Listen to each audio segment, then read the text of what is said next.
So I might get some flack over this, but you comment down below. If Cebu gives you luxury, Davao gives you structure, Dumaguete, for me, it gives you soul. So today I'm going to break down my pros and cons of these three places: Cebu, Davao, and Dumaguete. Cebu, Davao, and Dumaguete. Hey everyone, so I'm making this video because I was inspired by my friend John's video about where he has lived. If you haven't checked that out, I'm going to put the link somewhere down below or somewhere up here as well, so you can check that out as well. Great guy, you got to watch his channel. Amazing growth, just a mentor of mine at the end of the day. So everyone has their idea of paradise, right? Especially as foreigners or expats or even Balikbayans coming here in the Philippines, right? For some, it could be the skyline, tall buildings, 7-Elevens everywhere, Starbucks in every corner. For others, it could be peace, quiet morning, no traffic at all, coffee in the mountains. That's more myself, to be honest with you. So I have lived in three parts of the Philippines for the time I have been here in the Philippines. That's Cebu, Dumaguete, and Davao. And trust me, each place has its own magic and madness. Now take this with a grain of salt. This is my point of view, and I am probably missing so many things, but this is like the top of mind where I'm just mind dumping everything. Let's break it down. I don't want to come up like a tourist brochure. Number one, I love being in serenity. I love being in lonely sometimes. I love being in the outskirts. I love motorcycle riding. So that's going to be like a big thing for me, like having, carving up the canyons and things like that. There's really no canyons here, but twisties and things like that. And generally speaking, just having just those moments where I can escape and things like that, okay? Like I said before, not so much a tourist point of view, but someone who works here, lives here, and has built systems around, hacks around. At the end of the day, appreciated the great things about here, and to a good degree, tolerate, maybe avoid the cons of certain places here. So let's start with Cebu. It's pretty much a westernized capital here in the Visayas area. I am a proud Bisaya person. It might come off a bit biased only because, number one, I haven't been fully traveled out through the Philippines. And number two, my dad is from Cebu. It's modern, fast, and you can find pretty much every comfort that you can imagine. So it goes from international restaurants, gyms that I would say are not so much luxury, it would be luxury here, but gyms you can find in America. And for those of you who are into imported goods, sometimes in Cebu, or for most times in Cebu, you can really see a lot of these brands, these imported brands that you don't see in other small cities. For me, Cebu gives you access. And I would like to say it's like the mini Manila without so much of the chaos. As for now, traffic can be horrendous over there as well. But I would love to say that this is where it gets real. Convenience comes at a cost. First, the roads are tiny, and if you guys have been there, if you don't want to take the main road, you want to take a shortcut, you know what I mean. Those roads are tiny. If you have a huge car, even worse. Good luck maneuvering those small little esquinitas, those little cantos over there. If you can get through that on a daily basis, you probably are a really good driver, to be honest with you. Good with angles, estimations, and things like that. And for riders like myself, Cebu isn't really, for me, the place to be riding. As in, like, if you go to the Transcontinental Highway, when you go up towards, like, Temple of Leia and all those things, yeah, there's a little bit of twisties there. You can perform little twisties, but the road seems so tight compared to like here in Davao. Now, if you go up north, I heard the roads have gotten okay, but there's still like a lot of like 2-lane highways from what I understand. Now, I'm more familiar with going south because my father is, like I said, from Cebu. We are the town right next to Karkar called Bareilly, right over here, Bareilly. And certain parts are good. I can see myself doing the twisties over there, but there's so much traffic there and it's super tight. I've seen places where it would be very, very beautiful to ride if it was like not there, like if nobody was there. But unfortunately, oncoming traffic is on there. And sometimes you're going to meet face to face with a bus, the series bus that goes a bit crazy. So just be careful if you're going to like twisties, or even if you have a car, you're trying to drive, trying to embrace the curves, as they say. The roads there's portions where it's super narrow, like I said, and bumps, potholes. Not the best type of road to take a little bit of risk when you're driving and or riding a motorcycle. For those of you who are enthusiasts out there. Then there's traffic in the city. When I was a consultant there, I used to report to one of the buildings in IT Park. I don't know what it was, or maybe because it was, IT Park is known for all the BPOs there. There was like heavy traffic, but because of the BPO industries, for them, it might be EST wise, it might be 11 in the morning. So, Cali time might be what is that, 3 hours behind? So it's still a lot of traffic, to be honest with you. Now, I lived in Guadalupe, which is not too far from the Capitol building, which is still not too far from IT Park. So it wasn't that bad for me. But, I met people that were living in Minglanilla, Talisay, and all these other parts. And there's this other part that was pretty far where it was just bottleneck. So sometimes 2 hours away to get to work. Now, if you're the type of person that wants or likes that city vibe, modern vibe, now comment down below. I could be very wrong, but the only two places that are very prominent that make me feel like I'm in the city, make me feel like I'm in a modern area, is Ayala Business District and Cebu IT Park, which were both put together or put up or developed by Ayala. If you want that feel of like restaurants, nice clean roads, wide roads, it's those two areas predominantly. And there's the malls there and everything like that. And the condos, which are a bit pricey, but if you like that feel, you got to pay to play. Outside of that, sometimes development and infrastructure is scattered.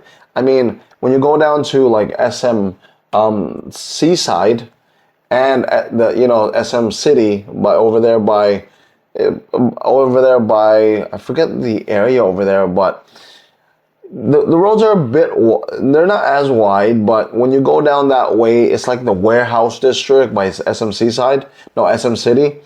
But by SMC side, I didn't really go there too much because it was a bit too far for me. It is massive. However, just the traffic down there, I just wouldn't even want to go down there. But coming from Guadalupe, it wasn't too bad. I'm used to New York traffic anyway, but it does get frustrating from time to time, especially with the chaotic driving here.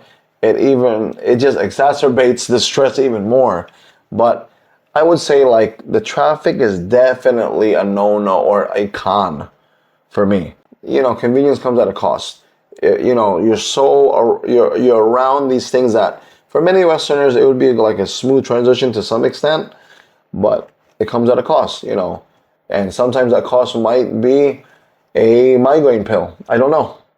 I would venture to say Cebu does offer a westernized form of living, but it also carries a westernized stress as well sometimes.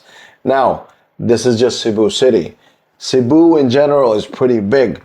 Outside of those, they're just small towns, and obviously you're not going to be getting what Cebu City can offer, but I'm only talking about the places that I live and places that you might consider to live in transitioning into a Western life, into somewhat, or maybe in line with your Western life in your home country while you're here in Cebu. Because obviously everything varies, as I said. Some people's standard of living is a bit higher than some, and you might get along more, here, and it might not even be such a big change. Or for some people, unfortunately, it could be night and day. Now, let's talk Davao, where I'm living now, Davao City. Davao City is massive, okay? Because they encompass all of pretty much the old towns that were broken up into like Kalinan, Toril. They're pretty big. But there is that charm here that I really like, honestly. Like this is like the quiet giant of Mindanao, right? And there is a differentiation at the end of the day. I would like to tell you, okay? Like people always tell me, like, is it dangerous in Davao? No, like people here are super calm. And I feel a lot more safer here than Cebu and Dumaguete, to be honest with you. Dumaguete is a close. I know Dumaguete was ranked number 1 for safety this year, but Dumaguete and Davao are neck and neck. But Davao, I feel safe even just walking around. Cebu, near Carbon, near some little areas there. Let's just say this: I wouldn't be walking in certain places in Cebu just cause. I mean, that's just me. I don't want to sound like I'm discriminatory. I'm just saying there's just rumors, and I've known for like factual things that actually happen where there's neighborhoods and things I don't want to go to or go near. Now, it's safe to say that every place in this world has those type of places. All I'm saying is I'm only talking about places I've lived in, okay? Davao compared to Cebu seems a lot calmer, you know, a lot more, and this is the thing that you'll hear about Davao, a lot more disciplined, the people-wise, obviously. The general, you know, for me, the general like vibe here to a good degree is a bit closed off, conservative, and a bit more calm. Yeah, probably a lot more calm compared to Cebu. However, compared to Dumaguete, I feel the same vibe, you know, but Davao for me is the Dumaguete I wanted. More infrastructure, more technology. It's a Dumaguete I want in the next few years. Davao still has a growing infrastructure. And like I said, Davao is like massive. I'll put the map up here. Just can you imagine? There's a city in Toril. You can do business in Toril and then still have business in Davao, like even up north by borderline Panabo area and those places. And it's just a massive city. It's the 3rd largest city here in the Philippines. Here in Davao, you can still access malls. Food is good here, especially the Indian food here. You just don't know. I mean, then again, in Cebu, Indian food is kind of like non-existent. There are some Indian spots. Now, Dumaguete, much more. Not really so many Indian spots over there, but over by the DMSF, I would like to say, it's like a row of like Indian stores and Indian food spots that I go to Habali King all the time. Food is that cheese naan is very good. You got to try it out when you're in Davao. One of the great points or pros that I see in Davao is that it has infrastructure. The roads are wider, for me at least. You still have space to breathe because of its vastness. And like I said, some of the biggest advantages for me are the roads because I love, you know, I'm going to be getting another motorcycle soon, but just driving up Buda, going out 2 hours out, 2.5 hours out, it's just a beautiful ride, to be honest with you. And you feel safe. I feel like there's enough cushion. Buda is pretty wide and it's mostly not occupied most of the time. The thing about Buda is when you go to Buda and you're planning on having a motorcycle and you want to drive, you know, like, you know, with spirit, I would like to say, just be careful. Do not stay on the far lane or the outside lane because sometimes people stockpile a lot of things there. Let me stop the alarm here. Yeah. People stockpile things there on the right side. Stay on that inside lane most of the time. Anything can happen. Hopefully you guys ride safe. I pray you guys ride safe, but you have ample room. You know, you got a lot of space to go. And obviously if you got like a Harley 1300cc or anything huge, Panigale 1300cc, 1200cc, you're not going to be able to squeeze all the potential, but just to have fun with a 600cc, 800cc, you know, it could be inline, parallel, V-twin. It's a pretty fun ride here in Davao, especially if you go up towards like Cagayan, CDO. Oh my goodness, the twisties there are amazing. I would have to say even as dangerous but thrilling at the same time compared to, let's say, what's that spot in America, like Dragon's Tail? Yeah, I would have to say. So let me get back into more of the topic is, you know, as you can see, I love motorcycles. So you still have access to the malls, some great food. If you are going to be traveling, especially up the mountains, just check out a lot of the cafes there. A lot of really nice cafes. Now, when I went up to like Templea and Cebu, there are some nice cafes there as well, I would have to say. So they're kind of neck and neck there, but the feeling of not being so cramped. A lot there's some space in between these cafes. They're pretty empty most of the time. So when you go up there, and if you go like Sonnenberg, which the food is not 100% there, but if you go to Sonnenberg, at a right time, you are really above the clouds, and it just looks beautiful up there, to be honest with you. Now, if you go to Hillsview, even more, just an amazing view over there as well. Now, compared to Dumaguete, yeah, there are mountains and stuff like that, but sometimes you have to travel out, going towards Mabinay, Canlaon. There are mountains there. You just gotta go out further, like sometimes 2 hours or more. I haven't really. When you go down south towards Bayawan, not so much mountainscapes there. It's pretty like flat. I would have to say there are some twisties. It is pretty flat over there. Beautiful beaches when you go towards like Santa Catalina, Chaton. Beaches there look really good. I haven't swam there, but when I go to Bayawan to visit Ruby's family, it's always a nice view to on the left side by the coast, the beaches. It looks pretty cool for me. But I do have to give you a trade-off for some cons, depending on the demographic that you are in. So going back to Davao, the only thing is that if you're into that nightlife type vibe, understand that Davao has like, I think their last drink is served between like 10 or 12 a.m. I think people shut down noise around like 10 a.m. because of noise ordinances here. Like I said, there are alcohol restrictions after a particular time. Davao is not, for me, if you were a bachelor seeking nightlife, it's probably not the place for you. Going back to Dumaguete and Cebu, if you want the nightlife, I don't think Davao is the right place for you. If you want the nightlife, it's gonna have to be Cebu and Dumaguete. Now, Cebu has the clubs. It's a bigger city, obviously. Cebu has the clubs. They're a bit more modern in that sense. I think in Dumaguete, there's only Tiki Bar. I don't even know if Prime's still around. It's kind of like aging myself. But definitely, there are karaoke's. I'm talking about just clubs. There were many times in Cebu, Thursday, Friday, I would just see an outpouring of young people just drunk in the middle of the streets. You get that in Dumaguete as well.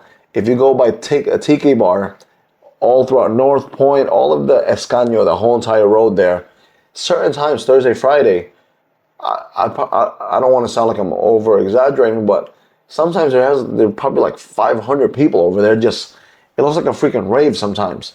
Because we have a building near Cafe Racer, which is like right near, or basically on the corner of like where Hayahay is.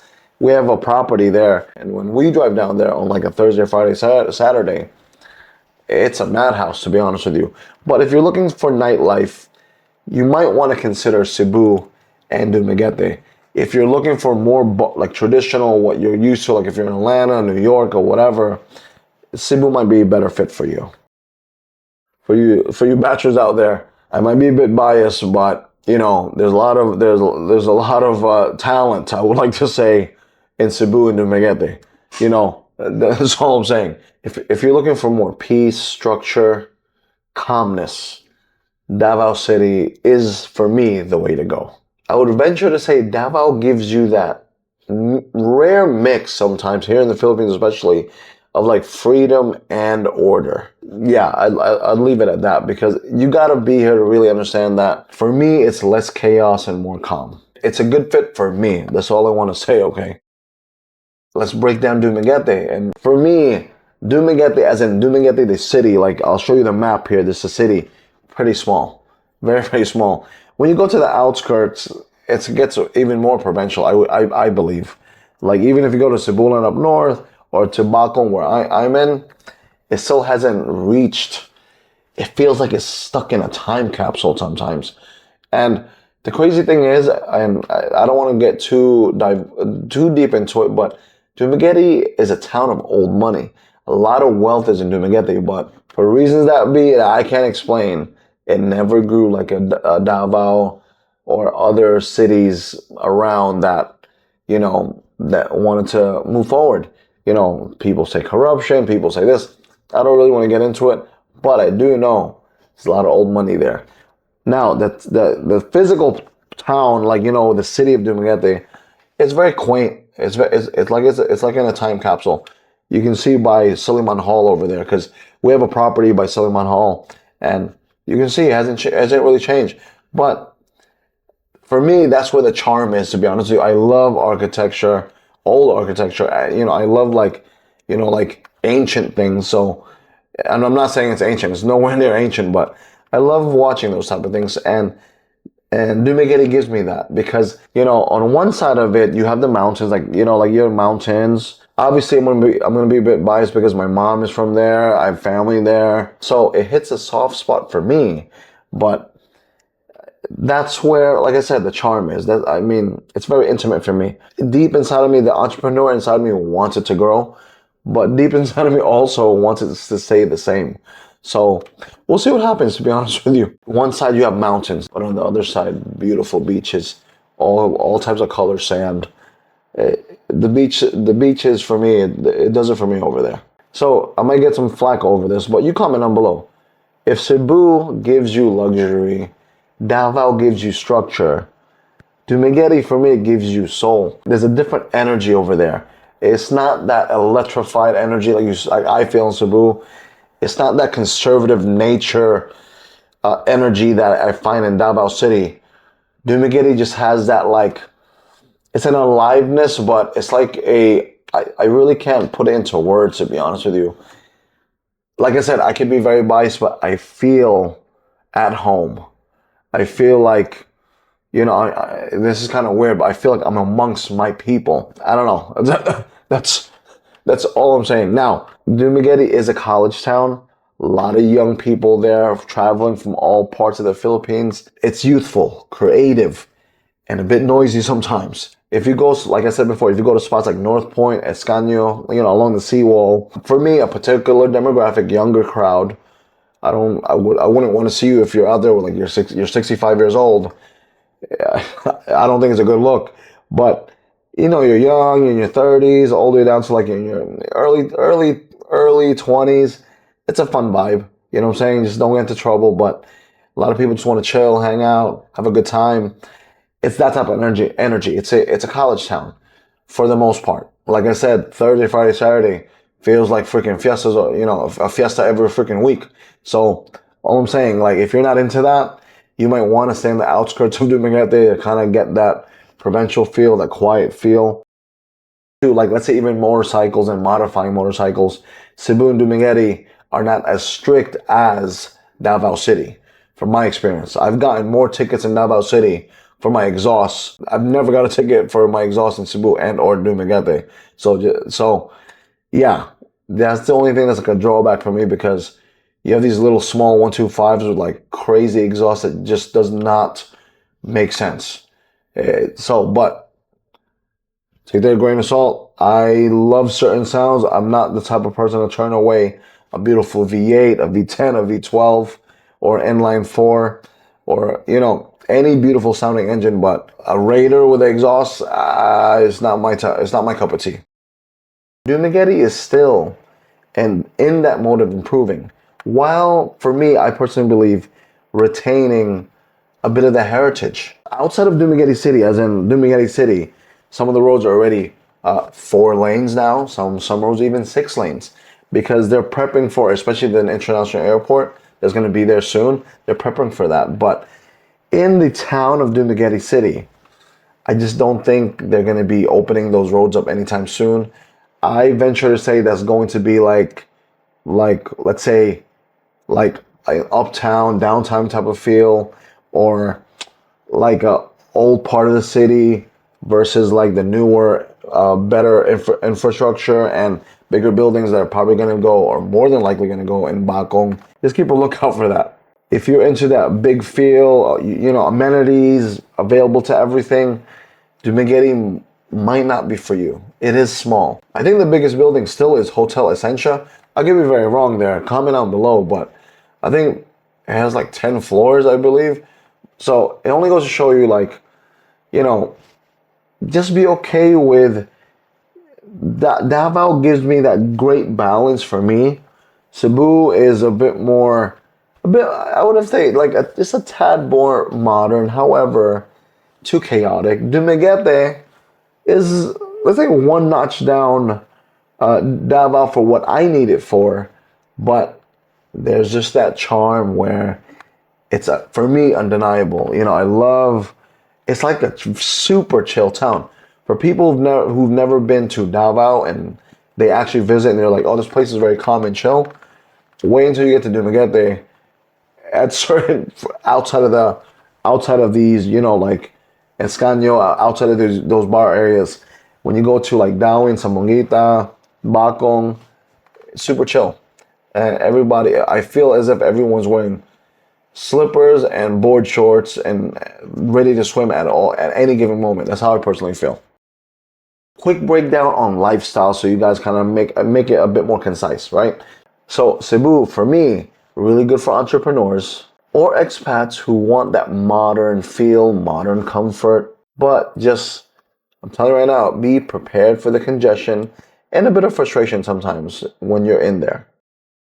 Now, Davao, how it applies to me, best for riders, best for nature lovers, and anyone who values discipline and space. Lastly, Dumaguete, best for creatives, maybe digital nomads, those who want balance. Beach, that's like number one for me, the beaches. Some coffee shops here and there, but moreover, community. There's just like that. I still can't put my word on it. Comment down below if you've been to Dumaguete. Maybe we're on the same wavelength here, but there's just that community thing about it where you just feel at home sometimes.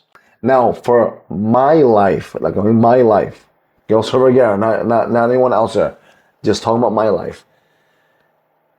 Davao wins that lifestyle category for me. I still have that city vibe here with a provincial feel. I can go into the mountains with my motorcycle within maybe 45, not even 45. I started getting into there 34, maybe 45 minutes. And there, beautiful roads, nice coffee shops. I can still get my amenities here. So for me, Davao, for what my life's needs are, I would have to say Davao. Now, maybe when I retire, Dumaguete is going to be it for me. Because like family's there, the beaches are close. We have farms there. So at the present moment right now, I don't have farms in Davao. Maybe in the future I will. But because I love my animals, my family's there, I feel more at home. But it's not serving its purpose for me, especially for business at this present moment. But retirement years, I would have to say, it's going to be a toss-up between Davao and Dumaguete, to be honest with you. Man, because at the end of the day, if you're thinking you're my age, you're in your early 40s, late 30s, I like to point out, if you're thinking long-term, like myself, late 30s, early 40s, for me, I'm thinking about scalability and the rhythm that my life is going through, you know what I'm saying? And for me, Davao is there for me, as I said before. Davao gives me that great midpoint. I just haven't found that in Dumaguete and or Cebu. In closing, every city gives you something. For me, Cebu gives me that ambition, Davao gives me that peace, and Dumaguete gives me that connection. At the end of the day, to be honest with you, all three of these cities give me a little bit of everything there. And I think that's the beauty of when you come to the Philippines, having an open mind, really assessing your situation, your surroundings, and really trying your best to maybe come out of your comfort zone. Wherever you are in the Philippines, whatever city you choose to live in, just really see and really be grateful for the great things that are there. And if there's too many things that you don't like, maybe it's time to move to another city. I don't know. But if it's a great enough hook, the things that, whatever it gives you, it's a great enough hook to keep you there, you might have to just appreciate the great things and deal with the cons, or, find ways to mitigate, hack, with those particular cons. But because at the end of the day, the question is, which city is great for you? So for me, don't chase paradise. Build it wherever you are. And that could be Iloilo, that could be BGC, that could be Batanes, it could be in the Visayas. Build it wherever you are. But once again, my name is Gil, and thank you for watching. If you want to share any of your stories or even jump on a podcast, hit that link, and I'll see you soon. Take care, and God bless.